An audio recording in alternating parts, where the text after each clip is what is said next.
নমস্কার,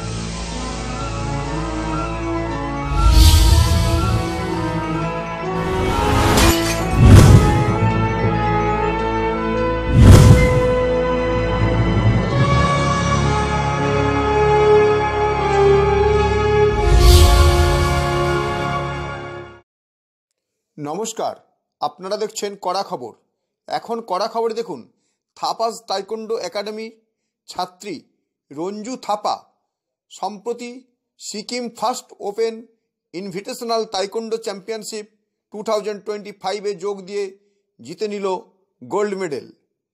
গত 23 থেকে 25শে January Sikkim first open international taekwondo championship 2025 অনুষ্ঠিত হলো সিকিমের নামচি ইনডোর স্টেডিয়ামে। আয়োজক নামচি ডিস্ট্রিক্ট তাইকোন্ডো অ্যাসোসিয়েশন।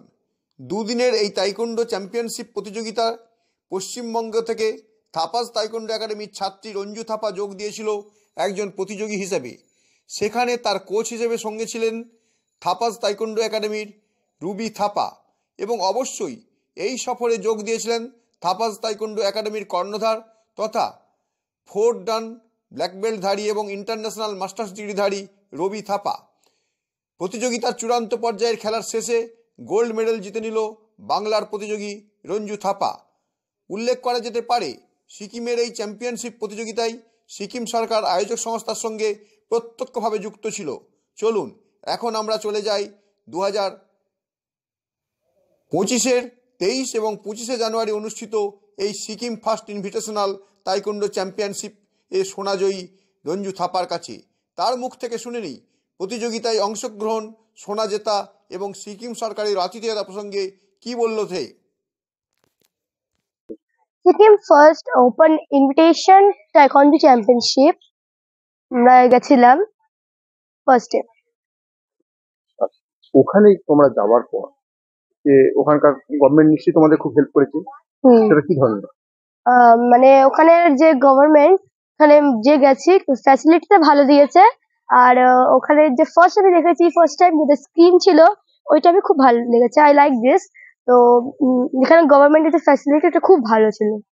গভর্নমেন্টের ফ্যাসিলিটি ভালো ছিল, সেখানে সিএম তোমাদের যথেষ্ট হেল্প করেছে। আর আরেকটা ব্যাপার, ওখানে খেলে তুমি কতখানি স্যাটিসফাইড হয়েছে এবং কি পুরস্কার ওখান থেকে জিতে গেছো? ওখান থেকে আমি পেয়েছি গোল্ড। আমি গোল্ড পেয়েছি, এই যে গোল্ড পেয়েছি আমি।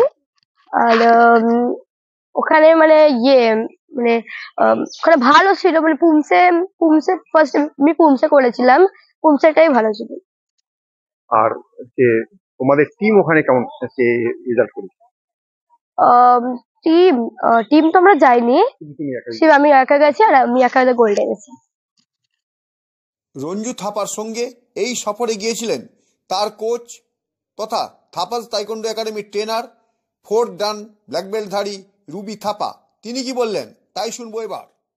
আমাদের যেরকম সিকিমে আমাদের টিমের থেকে রঞ্জু থাপা গেছে আমাদের থাপাজ তাইকোন্ডো থেকে। তো ওখানে যে একটা জিনিস খুব ভালো লাগলো, সব ডিজিটাল করেছে।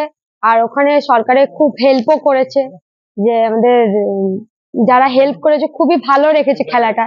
আমার পক্ষ থেকে তো খুবই ভালো লেগেছে, এখানে সব ডিজিটাল সিস্টেম করেছে, খুব সুন্দর লেগেছে। নিশ্চয়ই সেজন্য সিকিমের সরকারকে নিশ্চয়ই ধন্যবাদ জানাবো। হ্যাঁ,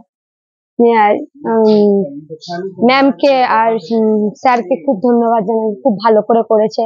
আর আমাদের খুব মানে কোচদেরকে খুব ভালো করে করেছে। একই ভাব যদি তোমরা পশ্চিমবঙ্গে পাও যে বাংলায় তোমাদের একাডেমি, তাহলে তোমরা কতখানি খুশি হবে? আশা করি আমরাও খুব, আমাদেরকে সেই জিনিসটা হেল্প করলে আমরাও খুব খুশি হব। খুশি তো হবে। আমাদের তাইকোন্ডো বললেন না কেন, মার্শাল আর্ট সবাই যদি সবারই যদি হেল্প পাওয়া যায়, হেল্প পেলে নিশ্চয়ই ভালো করে জিনিসটাকে আরো ভালো করে গড়াতে পারবো, বাচ্চারা অনেকটা এগিয়ে যেতে পারবে। থাপাজ তাইকোন্ডো একাডেমির দীর্ঘদিন ধরে কলকাতার বুকে ছাড়াও বিভিন্ন জেলায় জেলায় তাদের শাখা বিস্তার করেছে, যেখানে শিক্ষার্থীদের সফলভাবে শিক্ষা দিয়ে একদিকে যেমন শরীর গঠন সহায়তা করা হয়, অন্যদিকে তাদের আত্মরক্ষার ট্রেনিং দেওয়া হয়। থাপাজ তাইকোন্ডো একাডেমির ছাত্রছাত্রীরা 2024-এ কলকাতায় ক্ষুদিরাম অনুশীলন কেন্দ্রে আয়োজিত তাইকোন্ডো চ্যাম্পিয়নশিপে যোগ দিয়েছিল, যেখানে তাদের ছাত্রছাত্রীদের সাফল্যের হার ছিল নজর কাড়া। তাদের 20 জন প্রতিযোগীর মধ্যে 18 জনই বিভিন্ন মেডেল জিতে নিয়েছে।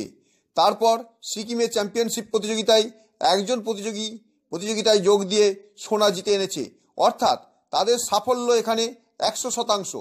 তাইকোন্ডোকে আরও জনপ্রিয় করে তুলতে সরকারি সহযোগিতার ব্যাপারে কি আবেদন করলেন থাপাস একাডেমির কর্ণধার রবি থাপা, তাই শুনুন এখন। কদিন আগে হয়েছিল ইন্টারন্যাশনাল, সেটা কলকাতায় হয়েছিল। সেখানে আমাদের থাপাস তাইকোন্ডো থেকে 20 জন পার্টিসিপেট করেছে, 18 জনই মেডালিস্ট হয়েছে। কিন্তু এবার যেটা সিকিম, যেটা first open invitation taekwondo championship যেটা গেলাম আমরা, সেটাতে বেশি বাচ্চা যেতে পারেনি, কারণ কি এখন পরীক্ষার জন্য একটু প্রবলেম হয়ে গেল। কিন্তু আমাদের একাডেমির থেকে থাপা তাইকোন্ডোর থেকে রঞ্জু থাপা গেছে, ওখানে যে ও গোল্ড মেডেল এনেছে। আর ওখানে গভর্নমেন্ট তো ভালোই যে ফ্যাসিলিটিটা করেছে, খাওয়া দাওয়া সব টাইম টেবিল সবই গুড। কিন্তু একটু প্রবলেম আমাদের হয়েছিল কি ফার্স্ট টাইম কিভাবে হবে। তারপরে এটা পুরো টোটালি ডিজিটাল, নতুন সেন্সারটা সিস্টেম খুব সুন্দর স্ক্রিন ডিজাইন করে ভালো করেছে। সেখানটাও 15 জন প্লেয়ারের মধ্যে গোল্ড মেডেল এনেছে, ভালোভাবে এনেছে, ও ভালোই করলো। আর কলকাতার যে সাফল্য সম্পর্কে কি বলবেন? 18 জন তো ওখান থেকে মেডেল পেয়েছে, সাফল্যটা তোমাদের কিরকম লাগে? আমাদের সাফল্য দেখুন, বাচ্চারা যত স্পোর্টস নিয়ে ব্যস্ত থাকবে, শিখবে, কিছু করতে পারবে, গার্জেনও খুশি, আমরা খুশি। কেন আমাদেরকে বাচ্চাদেরকে এখন যেভাবে বাজে জিনিস থেকে দূরে থাকুক, ওই জিনিস একটু খেলাধুলা দরকার, পড়ার সাথে খেলাধুলা খুব দরকার। কেন এগুলো না করলে এখন বাচ্চাটা রাস্তাঘাটে বহুত টাফ। সেলফ ডিফেন্সের ব্যাপারে সেলফ ডিফেন্স খুব দরকার, নিশ্চয়। আচ্ছা রবি, আরেকটা ব্যাপার, সিকিম সরকার তোমাদের বিশেষ সহযোগিতা করেছে। আমাদের বেঙ্গলে যেহেতু তোমার একাডেমি, এই বেঙ্গল সরকারের কাছ থেকে তুমি কি রকম সহযোগিতা পাচ্ছ? দেখুন, সরকার তো স্পোর্টস খালি তাইকোন্ডো বলে না, সব স্পোর্টসে যদি একটু হেল্প করে দেয়, তাহলে নিশ্চয়ই বাচ্চাগুলো ভালো করে নিজের জায়গায় দাঁড়াতে পারবে। এখন তো এরকম নাকি পড়েই চাকরি করবে বলা জিনিসটা নেই, এখানে স্পোর্টস থেকে অনেক জিনিস করা যায়। কিন্তু ওই যে কিছু ফাইন্যান্সের ব্যাপারের জন্য প্রবলেম হয়। আর গভর্নমেন্ট যেভাবে করছে ভালো করছে, আরো একটু যদি ভালো করে দেখে, তাহলে সব স্পোর্টস থেকে বাচ্চারা কিছু এগোতে পারবে। একাডেমি গড়ার ব্যাপারে তোমরা কি গভর্নমেন্টের কাছ থেকে কোনো এখন পর্যন্ত সুযোগ সুবিধা পাচ্ছ? না, দেখুন এই সুবিধা তো কিছু সেরকম নেই, নিজের থেকে যা করা নিজেকেই করতে হয়। দেখি এবার যে হবে ফিউচারে। কি আবেদন জানাবে? সরকারি কিছু বলার নেই, কি বাচ্চাদেরকে একটু স্পোর্টস এর লোকদেরকে একটু দেখুন, বাস, আর কিছু বলার নেই। সরকারের যদি স্পোর্টসটাকে নিয়ে একটু যদি দেখে, যেরকম আমার তাইকোন্ডো একাডেমি যদি একটু হেল্প পাই আমার লোকেশন এরিয়ার থেকে, গভর্নমেন্ট থেকে, তাহলে একাডেমিটাকে আমি আরো ভালো করে করতে। আমার বলে না, মানে মার্শাল যেরকম ক্রিকেট ফুটবল যেরকম এগোচ্ছে, মার্শাল আর্টসের সবারই যদি একটু হেল্প করা যায়, তাহলে নিশ্চয়ই সবাই একটু ভালো করে শিখতেও পারবে, বাচ্চাদেরকে শিখিয়ে এগিয়ে দিতে পারবে। বর্তমানে আমরা যেমন দেখছি, রাস্তাঘাটে চলতে গেলে বেশিরভাগ ক্ষেত্রেই সে ছেলেই হোক মেয়েই হোক বিভিন্নভাবে আক্রান্ত হচ্ছে। কিন্তু আমরা জানি যারা তাইকোন্ডো, জুডো, কাংফু এগুলো সব করে, মার্শাল আর্ট করে, তারা কিন্তু তাদের সেলফ ডিফেন্সটা গড়ে তুলতে পারে। সেক্ষেত্রে তাইকোন্ডো একাডেমির ছাত্রছাত্রীরা নিজেদের সেলফ ডিফেন্স গড়ে তুলতে সরকারি সহযোগিতা পেলে নিশ্চয়ই আরেকটু ভালো হয় বলে তোমরা মনে করছো? নিশ্চয়, কেন ওইটা তো খুব দরকার না। কেন যেরকম ভাবে শিখছে, আর গার্জেনদেরকে বলি দেখুন স্পোর্টস করান, কিন্তু মার্শাল আর্টসও শেখান। কেন এখন রাস্তাঘাটে কিন্তু বিশাল টাফ, যেভাবে ঘটনাগুলো ঘটে যাচ্ছে। এক জায়গায় থেমে থাকলে হবে না, নিশ্চয় তোমরা দিনের পর দিন নিজেদের ছাত্রছাত্রীদের নিয়ে তাদের কেরিয়ার তৈরি করে দিচ্ছে। আগামী দিনে তোমাদের পরিকল্পনা? এবার দেখুন, এরপরে আমাদের আর একটা প্ল্যানিং আছে যে নেপালে আমাদের চ্যাম্পিয়নশিপ যাওয়ার আছে, ইন্টারন্যাশনাল যেটা হচ্ছে। তারপরে আমরা জুলাই আগস্টের দিকে আমরা সাউথ কোরিয়া যাওয়ার প্ল্যানিং করছি। দেখি এখানে বাচ্চাদেরকে আরো ট্রেনিং টপ, কেন কি এখন তো পরীক্ষা শেষ হওয়ার পরে জিনিসটা আমরা করতে পারবো। দেখি যদি আমরা ইন্ডিয়া টিম থেকে রিপ্রেজেন্ট করে যদি কোরিয়া থেকে, সাউথ কোরিয়া থেকে মেডেল আনতে পারি, তাহলে খুব ভালো হয়। এই প্ল্যানিং চলছে এখন আমাদের। এই যে একের পর এক মেডেল এনে দিচ্ছি, এতে তো তোমাদের যেমন গর্ব, তার সঙ্গে সঙ্গে সরকারেরও গর্ব। নিশ্চয়। তাহলে সেখানে তোমরা ভারত সরকারের কাছে কি আবেদন জানাবে আমরা টুর্নামেন্টে যাওয়ার ব্যাপারে? একটু যদি আমাদের ওই সময় যদি একটু হেল্প পাওয়া যায় বাচ্চারা, আমরা নিশ্চয়ই একবার ওনাদের সাথে কথা বলবো। যদি ওনারা যদি করে দেয়, তাহলে সুবিধা তো হবেই হবে না, আর নাহলে যেইভাবে দেখা যাবে সেইভাবে করতে হবে আমাদের। দেশের মুখে একটা টিম নিয়ে কাজ করা আর বিদেশের মুখে যাওয়া, সরকারি হেল্প বেশিরভাগ নিশ্চয় দরকার হয়। ঠিক, সেখানে ভারত সরকারকে তোমরা আবেদন করবো আমরা, যেবার পাই যদি খুব ভালো হয়। চলুন এবার আমরা যাই একাডেমির বর্ষিয়ান ছাত্রী, যিনি 50 বছরেরও বেশি বয়সে এসেও তাইকোন্ডো ট্রেনিং নিচ্ছেন এবং অনেকগুলি পুরস্কারও জিতে এসেছেন, সেই পিউ বন্দ্যোপাধ্যায়ের কাছে শুনি তিনিই বা কি বলেন। আমরা জানি যে বাচ্চারাই সচরাচর তাইকোন্ডো, জুডো, মার্শাল এসব শিক্ষাগুলো নেয়, কিন্তু এই বয়সে এসেও আপনি এই ধরনের যে মানে ট্রেনিং নিচ্ছেন কেন? এটাই তো ইউনিক ব্যাপার। শুধুমাত্র বাচ্চারা কেন, সব বয়সের মানুষই করা উচিত। ছেলেরা হোক, মেয়েরা হোক, বয়স্ক হোক, আমার বয়স হোক, আমার থেকে বেশি বয়স হোক, এটা এমনই একটা স্পোর্ট যেটা আপনার শরীরের মোবিলিটি, মাসল স্ট্রেংথ, হ্যাঁ, মনের জোর, তারপরে আপনার মানে কোনো বিপদ আপদ হলে আপনি নিজেকে কি করে সামলাবেন, কনফিডেন্টলি কি করে কথা বলবেন, তারপরে ভালো, এটা একটা এমন জিনিস যে আপনি যখন করছেন আপনি অন্যর জন্যে একটা আইডল হচ্ছেন, মানে ও এই বয়সে করছে তাহলে আমিও পারবো। এই মোটিভেশনটা আমাদের আজকেকার দুনিয়ায় ভার্চুয়াল ওয়ার্ল্ডে নেই, যেটা ফিজিক্যাল ওয়ার্ল্ডে আছে, যেখানে আমরা প্রত্যেক দিন জীবন যাপন করছি, সেইটার মধ্যে আমাদের এই স্পোর্টসটা খুব খুব দরকার। আপনি যে একাডেমিতে এই শিক্ষাটা নিচ্ছেন সেখান থেকে আপনি কিভাবে পাচ্ছেন? আমার মাস্টার হচ্ছেন মাস্টার রবি থাপা। উনি যদি ডেডিকেশন না দেখাতেন আমি এত দূর আসতে পারতাম না।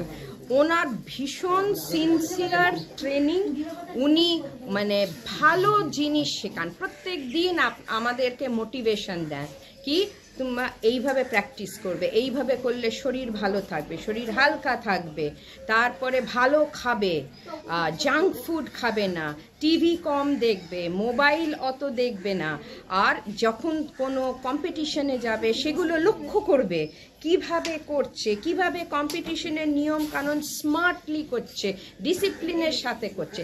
এইটা অ্যাকচুয়ালি এমনই একটা স্পোর্ট যেটা আপনার লাইফকে চেঞ্জ করে দিতে পারে। আপনি এর মধ্যে অনেকগুলো কম্পিটিশনে যোগ দিয়েছেন এবং কম্পিটিশন থেকে পুরস্কার এনেছেন, সেগুলো কি রকম ধরনের পুরস্কার?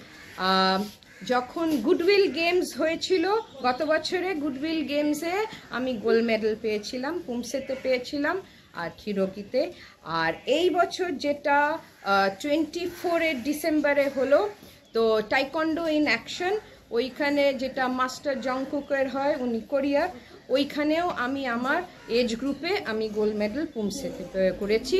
আমি পুমসে 3 and 4 করে দেখিয়েছিলাম। এবার শুনবো একজন ছাত্রের কথা, যার আগামী দিনে কোরিয়া সফরের কথা শুনবো। সেই ছোট্ট অরিত কি বলল? আমার নাম অরিত ধোলে।